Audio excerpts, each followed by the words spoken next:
Dépêche-toi, ils vont nous attendre. Pour une fois, on sort ensemble sans avoir à casser du super vilain, ça nous change. Bon, même s'il n'y a aucun espoir qu'on rentre accompagné, on va quand même passer une bonne soirée. Eh ben regarde pas comme ça, parce qu'entre Tony qui est surveillé non-stop par Pepper, Hawkeye qui est la chasse gardée de la veuve noire, Thor qui est marié à Sif dans un monde et qui sort avec Jen dans l'autre, Captain America qui est bloqué 70 ans en arrière, Ant-Man qui ne voit que par la guêpe, et la Panthère Noire qui vient de se fiancer à Tornade, il ne reste plus grand monde. De toute façon, moi j'y vais pour danser. On est des super-héroïnes, on n'a pas besoin de mecs pour passer une bonne soirée. Ah, c'est le docteur Banner qui vient nous chercher. T'es prête? Allez hop, un petit peu de musique d'ambiance et c'est parti.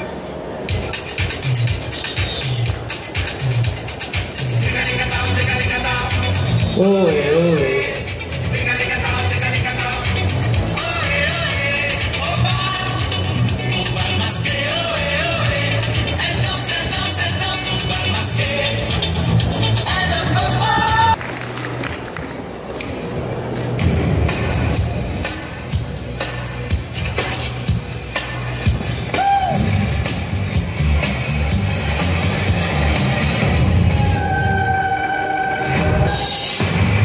This is the moment. This is it.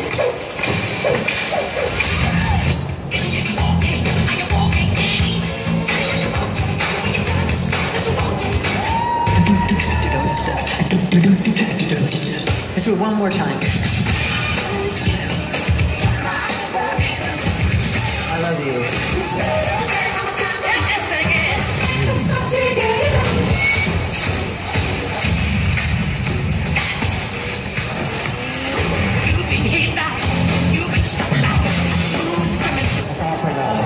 L-O-V-E.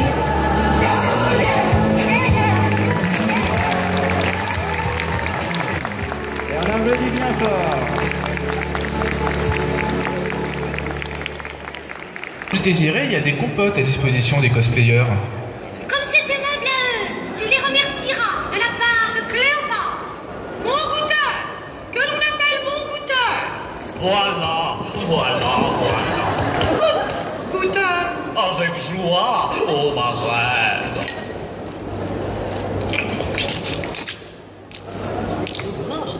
Oula, oula, oula, oula, oula, oula, oula, oula, oula, oula, oh. Gaulois venus de loin pour m'accabler de haine, je saurais vous montrer comment meurt une reine. Je saurais vous montrer quel courage est le mien. Je suis prête, Osiris. Je crois qu'on n'aurait pas dû reprendre les compotes de l'an dernier.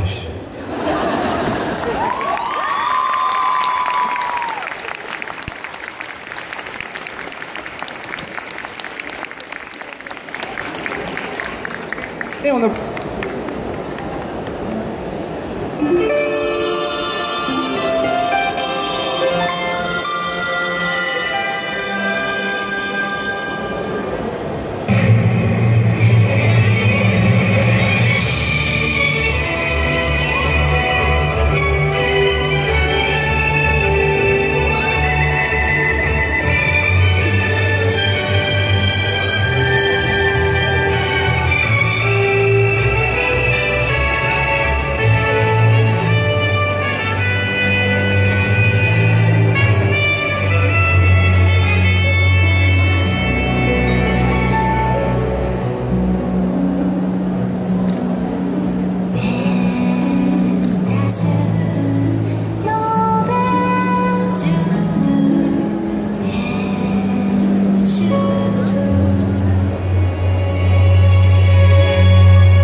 5 mages vinrent de Valinor pour contrer les desseins de Sauron, le nécromancien.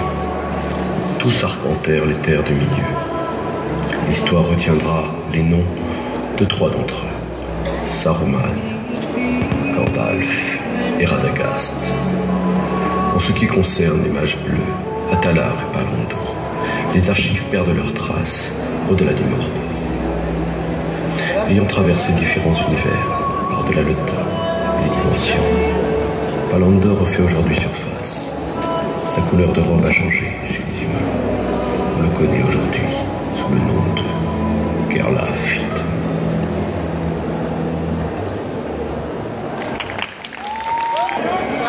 De gaz à faire remplir des questrias. Oui. Et tu sais aussi que si je veux gagner, il me faudra bien sûr des encouragements.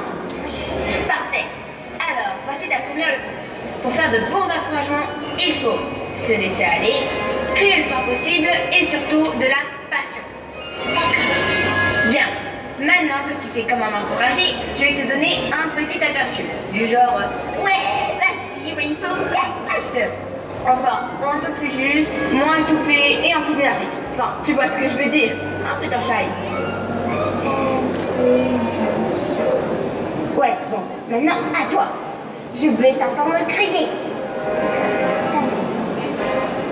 Yeah.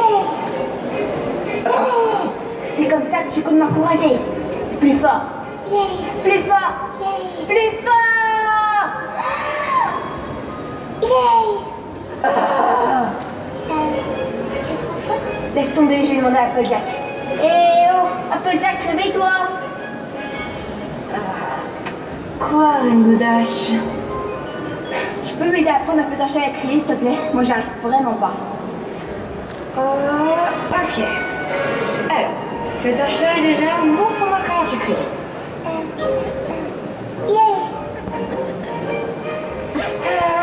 Ok, bon, je vois. On va reprendre deux. Alors, essaie de crier en imaginant que devant toi, il y a un truc qui va faire rien. Tu verras normalement ce sera plus efficace.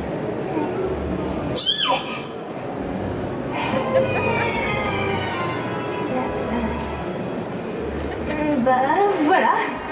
Bon, elle serait pas toute seule, mais moi j'ai un rêve à continuer, donc si vous voulez bien... Attends 2 minutes, Applejack. Je crois vraiment que j'ai envie que Fluttershy fasse quelque chose si moche quand je gagne. Tu n'allais demander qu'à faire crier. Mais ça, c'est pas un cri, c'est une vieille porte qui grince. Arrête-toi de crier, s'il te plaît. Tu m'empêches de dormir, j'ai besoin de repos. Et si pas, fais crier, toi. Bah, moi, je la fais crier quand je veux, tu vois. Arrêtez de là. Voilà, vous me énervez.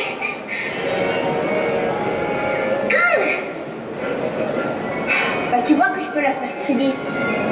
Ouais, admettons. Je suis contente d'être venue sur Terre pour vous rendre une petite visite. Comme c'est le salon du livre, j'aurais pu faire une presta comme tout le monde, mais j'ai décidé de sortir le chicaneur et de vous lire un petit extrait de nos aventures. Harry, Ron et Hermione quittèrent le bureau directorial, puis se dirigèrent vers la tour de Gryffondor. La grosse dame leur ouvrit sans prendre la peine de leur demander le mot de passe. Un feu brûlait avec un tel naturel dans la cheminée.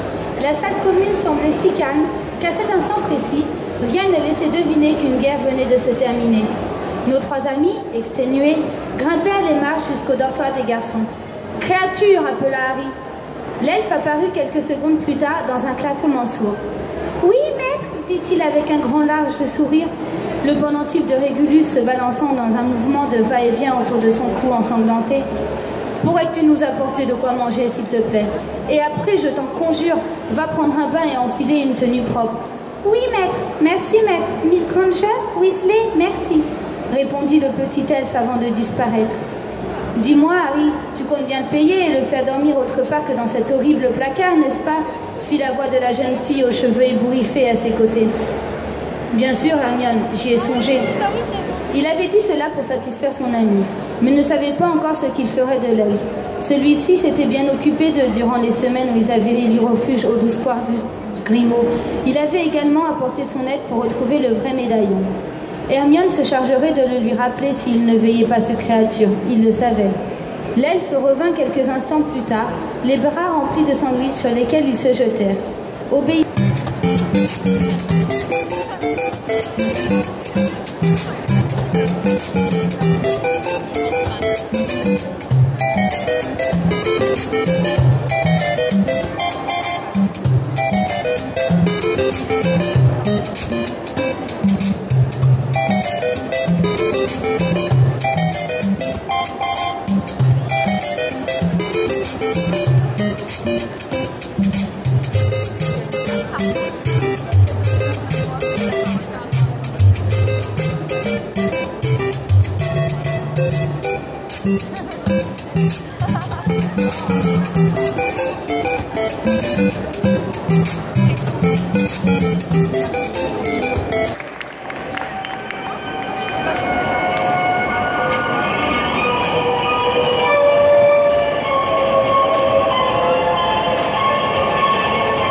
Matériel expérimental de pointe, Gaston. Cela s'appelle un tableau noir. Dorénavant, chaque matin, vous inscrirez la liste de travaux à faire dans la journée. Fini de dire, bah, j'ai oublié. Mais c'est pas que totalement idiot, ça. Adopté. Que signifie ce que vous avez écrit, la gaffe? Qu'après le bureau, je dois penser à passer chez le poissonnier pour acheter du poisson. Je mettrai de l'encre dans cette tête. Électronique et psychologie. La gaffe. Vous qui aimez les gadgets, cette méthode d'une pure modernité vous amusera. Chaque matin, vous enregistrez la liste des travaux de la journée. Vous réécoutez et vous suivez la bande pour ne rien oublier. Alors? Non, pas que crétin, oui. Composez-vous votre petit programme. Tâche et besogne à volonté. C'est la maison Prunelle qui régale. J'appelle Cléopâtre et son goûteur. Et les pompotes. N'oublions pas les pompotes. Il y en avait une là, mais il n'y est plus. Ouais, tant mieux que le jury n'en ait pas eu, on aurait dit qu'il était soudoyé. Vous êtes 3e du cosplay group, bravo. Voilà, donc Cléopâtre, le goûteur, il est mort à la digestion. Restez là, on va appeler les autres cosplayers, on va faire une photo de gagnant. Restez ça. Donc, deuxième groupe. C'était Miku et Luca. Voilà, donc on les appelle. Donc la prestation dansée. Bravo, mademoiselle. C'est une tellement belle prestation qu'ils ont tout fait sauter. Et pour la première place, on va... Un duo encore? Encore un duo. Il l'avait déjà... Enfin, elle l'avait gagné en solo l'année dernière, là c'est un duo. C'est une série magique pour gagner. Voilà, j'appelle donc le duo de Bright Stories. Par contre, l'année prochaine, on ne fait pas gagner du Bright Stories, Ouais, donc là, changez. Ça va se voir qu'on est soudoyé. Voilà, donc petite photo. Voilà les gagnants du cosplay group solo. Donc les cadeaux vont arriver, ils sont en train de parler, on vous les donne en descendant les cadeaux de tous les partenaires. Nobi Nobi, Taifu, No Life. Non, c'est pas de la nourriture. Ne vous inquiétez pas, ça ne sera pas périmé. On a les résultats individuels. Oui, je viens de les... Oh là là, quel jury efficace. Voilà. Donc on a 1, 2, 3 et coup de cœur. Et un petit coup de cœur. Un petit coup de cœur, c'est face à un podium, mais le jury a particulièrement apprécié, ne savait pas où le mettre, mais ils l'ont aimé, donc c'est le prix coup de cœur. C'est sur le bulletin scolaire, c'est le encouragement. Alors, au niveau du prix coup de cœur, j'appelle Yume Kitsune. Voilà. Et ça peut aussi être pour remercier une création personnelle, parce que c'est dur de classer. C'est dur de classer une perso. De référence, forcément, c'est une création. Mais comme il y a quand même eu du travail... Est-ce que c'est ça, jury? C'est parce que c'était vraiment beau, même si vous n'aviez pas de référence? C'est pour ça que c'est un coup de cœur. En troisième, j'appelle Zelda de Skyward Sword. En deuxième, on a Poison Ivy. Et finalement, en première position, nous accueillons... Attends, est-ce que le public sait qui est premier, qui a gagné? Non, il y a une tête. Non. Bon. Est-ce que le public s'y intéresse? J'appelle donc pour le premier prix des solos, donc Christine Daé du Fantôme de l'Opéra. Si elle arrive à se lever. Voilà, c'est faut qu'elle se lève. Donc elle a gagné, on peut l'applaudir bien fort. Donc bravo à elle, bravo à tous les gagnants, bravo à tous les participants, même s'ils n'ont pas gagné, ils ont quand même fait une prestation très agréable. Voilà, public, on les remercie. Est-ce que vous avez aimé, public? Ouais. Alors maintenant, est-ce qu'il y en a qui cosplayeront l'année prochaine? Est-ce que vous voulez qu'il y ait du cosplay l'année prochaine? Voilà, maintenant on remercie tout le monde, on va devoir libérer la scène, il y a un concert. On remercie quand même Jean-Louis de nous avoir laissé un petit peu de temps pour rattraper. Donc bravo à tous, merci public, Merci à l'année beaucoup. prochaine. À l'année prochaine.